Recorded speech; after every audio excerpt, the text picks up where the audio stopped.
नमस्कार, आपण पाहताय दुपारच्या बातम्या. मी ज्ञानदा कदम. मुंबई महानगरपालिकेतील भ्रष्टाचारावरती बोट ठेवणाऱ्या देवेंद्र फडणवीस यांना आता शिवसेनेनं लक्ष केलेलं आहे. देवेंद्र फडणवीस महापौर असताना झालेल्या घोटाळ्याचा अहवालच सेनेनं आज प्रसिद्ध केला. त्यासाठी नंदलाल समितीचा आधार सुद्धा शिवसेनेनं घेतलेला आहे.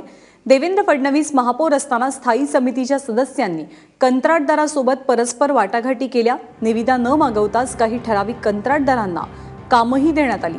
या सगळ्या भ्रष्टाचार प्रकरणाची चौकशी झाल्यानंतर नगरसेवकांवरती फौजदारी गुन्हे दाखल झाले. अहवालामध्ये महापौरांच्या कारभारावरती ठपकाही ठेवला गेला. गुन्हे दाखल करण्याची शिफारसही होती.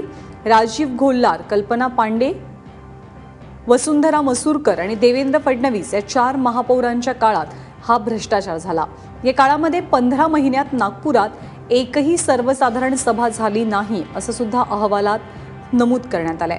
असे गंभीर आरोप करून खरं तर मुख्यमंत्र्यांवरतीच भ्रष्टाचाराचे शिंतोडे उडवण्याचा प्रयत्न शिवसेनेनं केलाय. या अहवालात नागपूरचे तत्कालीन महापौर आणि सध्याचे मुख्यमंत्री देवेंद्र फडणवीस यांनी कशा प्रकारची अनियमितता केली, कशा प्रकारे घोटाळ्याला उत्तेजन दिलं आणि सगळ्या ज्या अनियमितता नागपूर महानगरपालिकेत झाल्या त्याचे